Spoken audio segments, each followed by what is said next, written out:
upon a time, in the luxurious mansion of a very wealthy man, there lived a son who was as quirky as a pineapple wearing sunglasses. This son, whom we shall fondly refer to as Junior Quirky, was known throughout the land for his eccentricity and his love for the color pink. On Junior Quirky's 16th birthday, his father, eager to please his son, approached him with the customary question, "What do you desire, my dear boy? Anything your heart desires shall be yours."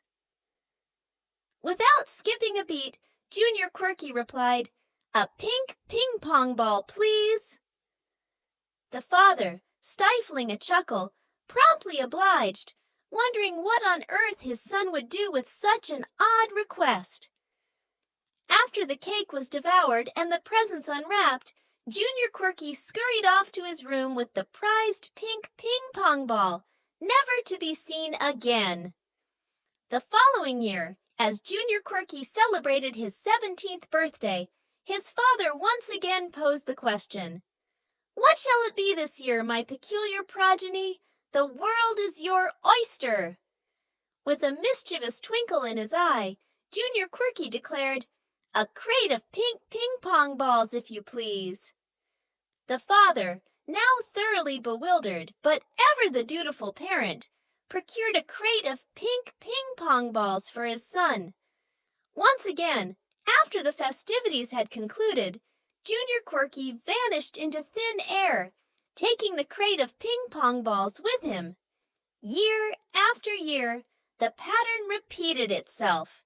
Junior Quirky would request an absurd quantity of pink ping-pong balls, disappear with said balls, and leave his father scratching his head in bewilderment.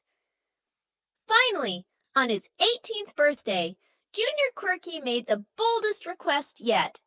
"A truck full of pink ping-pong balls, please, dear father." At this point, the father could contain his curiosity no longer. "What in the name of all things pink do you plan to do with all these ping-pong balls, my dear boy?" he inquired, his patience wearing thin.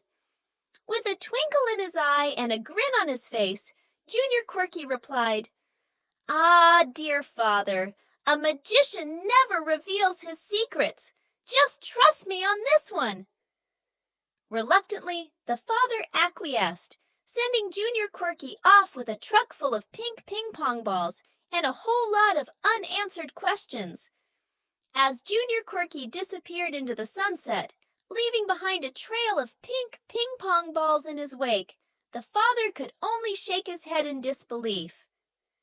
"One of these days," he muttered to himself, "I'll figure out what on earth that boy is up to." But alas, fate had other plans. Just before his 20th birthday, Junior Quirky was involved in a comical car crash involving a runaway hot dog cart and a flock of confused geese. As he lay in the hospital bed, battered and bruised, but still sporting his signature grin, the father visited him on his birthday, eager to provide comfort in his time of need. "Is there anything I can do for you, my dear son?" the father asked, his heart heavy with concern. With a twinkle in his eye and a smirk on his face, Junior Quirky replied, "Just one thing, dear father. A single pink ping-pong ball, if you please." The father, now accustomed to his son's peculiar requests, dashed off to the corner store to fulfill his wish. Returning to the hospital room with the coveted ping-pong ball in hand, he eagerly awaited his son's explanation. But alas, fate had other plans. Just as Junior Quirky was about to reveal the secret behind his obsession with pink ping-pong balls, he was struck by a sudden fit of laughter-induced hiccups and choked on a rogue marshmallow from his birthday cake. And so, dear reader, the mystery of the pink ping-pong balls remained unsolved, forever lost in the annals of quirky family lore.